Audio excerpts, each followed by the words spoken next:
वो इंसान मुझे ऐसे बोलता है कि मैं तो हाथ लगाऊंगा, तुम देख लो। मुझे हिम्मत तब आती है जब वो मेरी छोटी सिस्टर को भी बोलता है कि घर आ जाओ पढ़ने के लिए। और मम्मी पापा राजी इसलिए हो जाते हैं क्योंकि मम्मी लोग को ट्रस्ट है, मम्मी लोग को लग रहा है कि वो पढ़ा रहे हैं।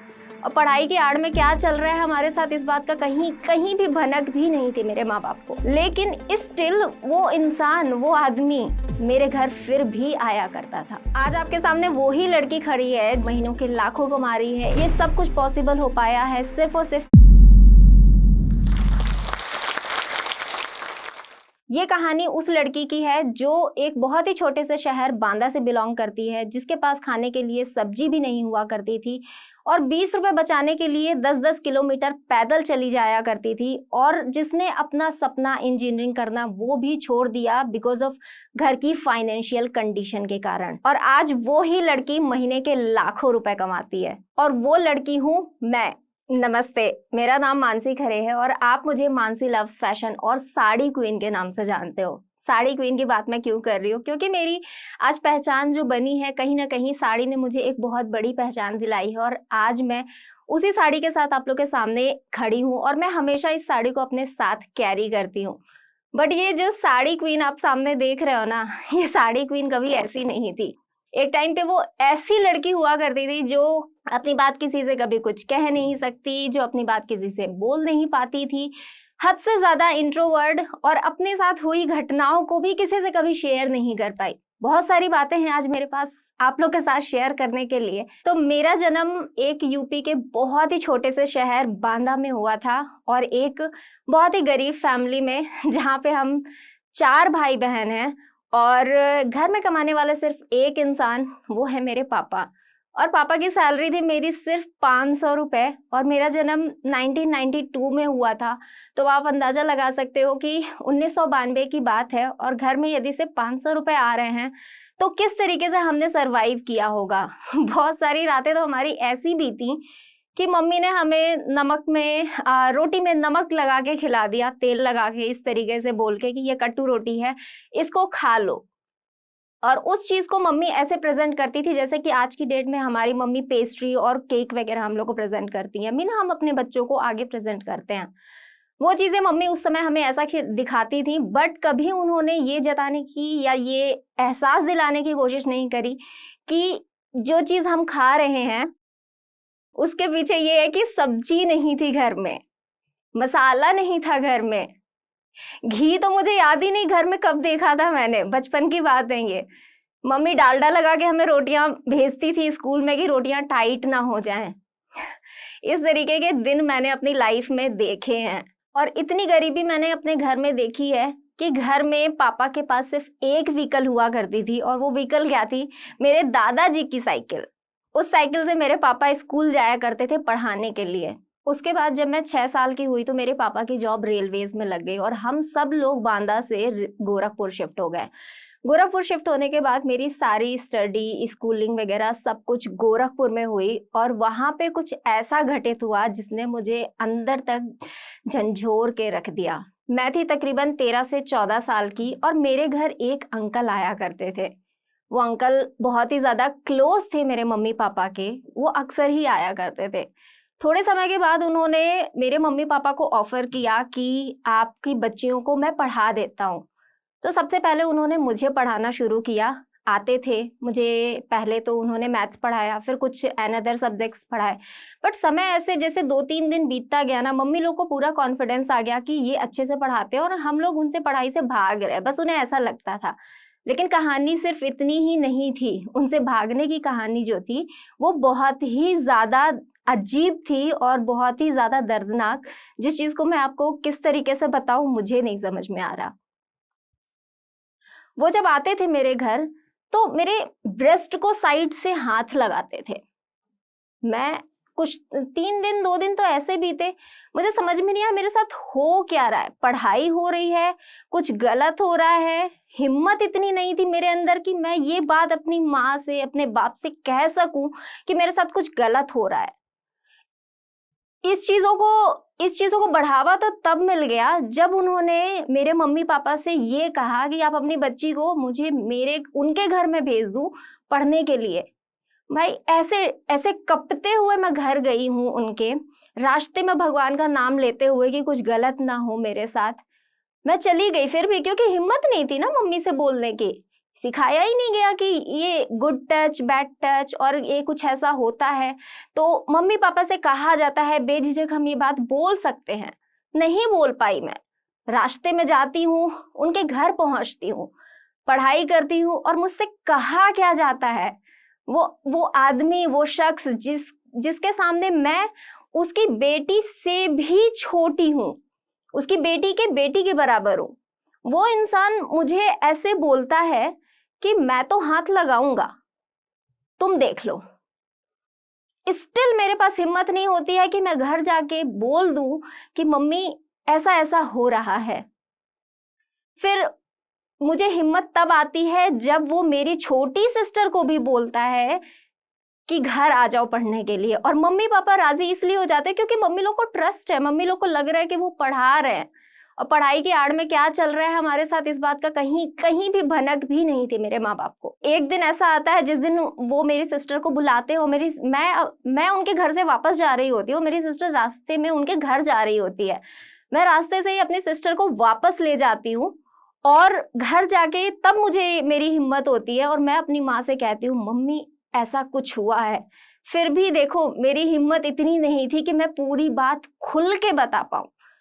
बस उनको मैंने इतना ही बता पाया कि अंकल मुझे हाथ लगाते हैं, मैं ये नहीं बोल पाई कि कहाँ हाथ लगाते हैं, कैसे हाथ लगाते हैं, क्या क्या बोला उन्होंने जब मैं उनके घर गई, तो ये सब बात कही नहीं पाई। और इसी का नतीजा था कि इतना सब कुछ होने के बाद मेरी माँ ने उनके साथ पढ़ाई करने के लिए तो मना कर दिया, वो चीज माँ ने मेरी हैंडल कर ली, लेकिन स्टिल वो इंसान, वो आदमी मेरे घर फिर भी आया करता था।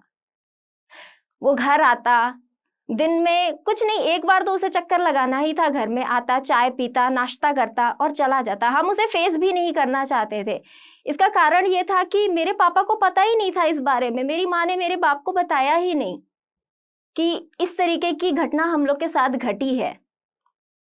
ठीक है, इसी तरीके से देखते देखते थोड़ा समय निकलता है और एक दिन न्यूज आती है कि वो इंसान इस दुनिया में नहीं रहा। मुझे ना उसके जाने की खुशी थी ना गम, कि मैं न्यूट्रल थी। मेरी नजर में उस इंसान के लिए कोई इज्जत ही नहीं थी, जिसकी खुद की 3 लड़कियां थीं और उनके बच्चियों की भी बच्चियां थीं। इतना सब कुछ होने के बावजूद भी मैं आगे बढ़ी लाइफ में, मैंने कभी भी रुका नहीं।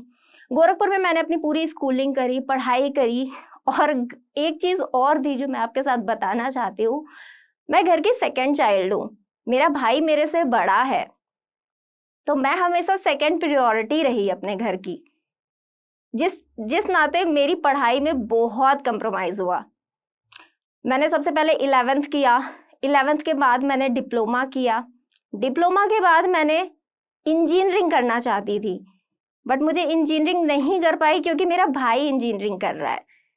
एक घर में यदि एक लड़का इंजीनियरिंग कर रहा है और घर में कमाने वाला सिर्फ एक इंसान हो, तो आप समझ ही सकते हो दूसरा बच्चा इंजीनियरिंग नहीं कर सकता, ये तो फैक्ट है। और यदि घर में लड़का है तो उसकी पढ़ाई ज़्यादा इम्पोर्टेंट है। वैसे माँ बाप ने हम लोग की पढ़ाई में भी कोई कमी नहीं करी, लेकिन फिर भी जो मैं करना चाहती थी वो मैं नहीं कर पाई। मुझे BCA करना पड़ा, वो भी डिस्टेंस लर्निंग से, और डिस्टेंस लर्निंग में कितनी ही पढ़ाई होती है उस चीज़ का अंदाजा सबको होगा। डिस्टेंस लर्निंग के साथ साथ मैंने पार्ट टाइम जॉब शुरू कर दिया, और जब मैंने जॉब शुरू किया ना, मेरी एज थी महज 19 साल।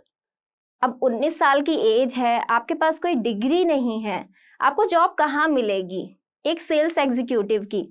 मैं एक सेल्स एग्जीक्यूटिव की जॉब किया करती थी, जिसमें मैं 8 बजे ऑफिस से वापस आती थी, रेलवे लाइन क्रॉस करते हुए घर आती थी, क्योंकि मुझे 20 रुपए बचाने थे। 20 रुपए बचाने के लिए मैं रेलवे लाइन अकेले रात में क्रॉस करते हुए घर आती हूँ, रास्ते भर रोते हुए कि भगवान हम लोग की स्थिति कभी तो ठीक कर दो, कि हम अपनी जो जिंदगी जी रहे हैं वो थोड़ा हम ढंग से जी पाए। मेरी सैलरी थी उस समय सिर्फ महज 2,500 रुपए। एक वो दिन है 19 साल की लड़की मानसी का, और एक आज का दिन है कि आज तक मैंने अपने माँ बाप से 1 रुपए नहीं लिए। 3 साल मैंने गोरखपुर में जॉब किया, उसके बाद 2015 में मैं गुड़गांव आ गई। गुड़गांव में आई थी सिर्फ 8,000 की सैलरी पे। अब गुड़गांव जैसा शहर जहाँ पे एक रेंट का यदि आप रूम भी लेने जाओगे ना तो 5,000 से कम का नहीं मिलता है। यहाँ पे मैं सिर्फ 8,000 की सैलरी पे आ गई। यहाँ आने के बाद पता चला कि कठिनाई कितनी ज़्यादा है, तो मैं पैसे एक्स्ट्रा कमाने के लिए ओवर टाइम किया करती थी। साथ ही साथ मैं एक्स्ट्रा जॉब, वीडियो एडिटिंग, ये सब किया करती थी। आज के टाइम पे आपको वीडियो एडिटिंग के बहुत सारे टूल्स देखने मिलते हैं, लेकिन जिस समय की बात मैं कर रही हूँ उस समय हर काम एक एडिटर पे ही हुआ करता था और पूरे एडिटिंग के पैसे वगैरह मिलते थे। तो मैं उस टाइम की इंसान हूँ, उस समय मैं ये सारा काम किया करती थी। और यहाँ गुड़गांव में मैं एक ऐसा रूम लेके रहती थी जहाँ पे जितना बड़ी मेरी आज की किचन है ना, उतना बड़ा मेरा सिर्फ रूम हुआ करता था और उसी में अंदर किचन और बाहर एक कंबाइंड टॉयलेट। और कुछ समय के बाद ही मेरे ऊपर शादी का प्रेशर आने लग गया। 2016 की बात है।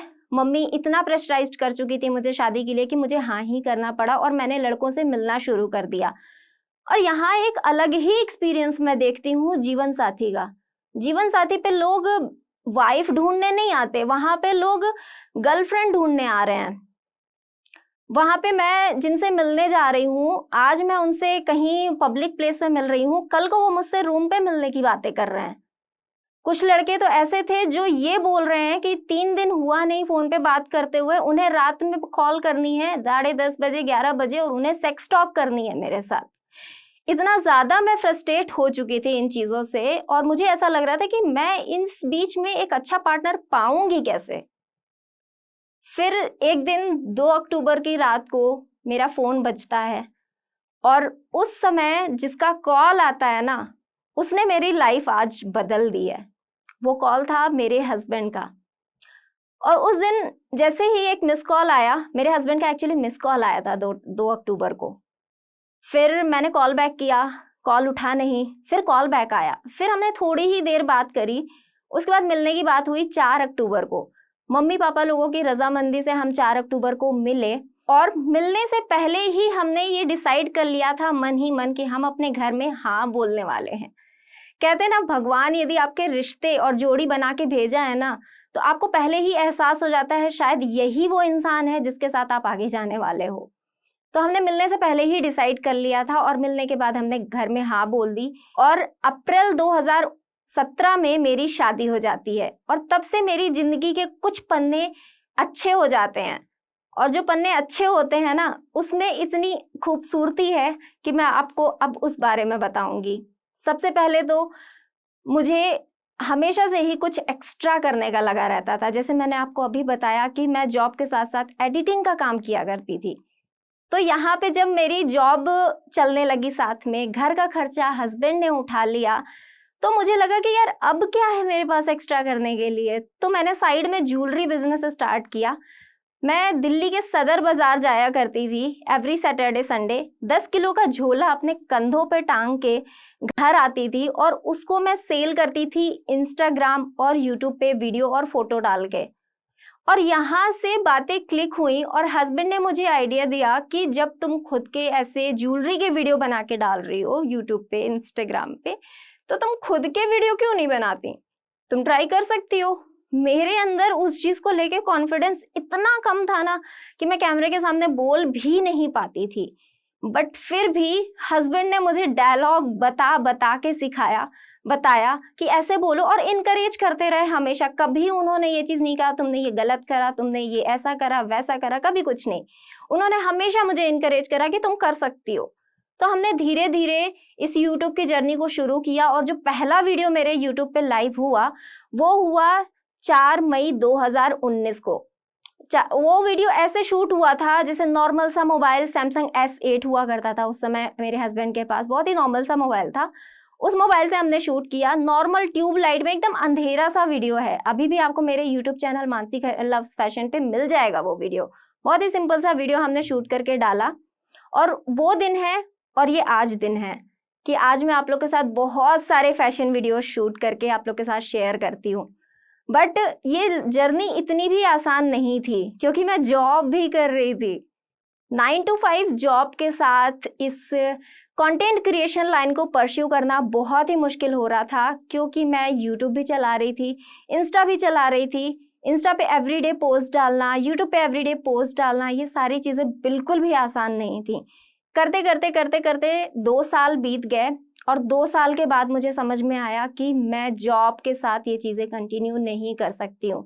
क्योंकि जॉब में क्या था, मैं सुबह 6 बजे उठती हूँ, खाना बनाती हूँ, ऑफिस जाती हूँ 9 बजे, उसके बाद मैं 6 बजे घर आने के बाद फिर मैं मेकअप करती हूँ और 11 बजे तक शूट करती हूँ और 2 बजे तक एडिटिंग, जिसमें मेरी नींद शायद 3-4 घंटे ही होती है और सुबह 6 बजे उठ के मैं फिर से खाना बना के ऑफिस चली जाती हूँ।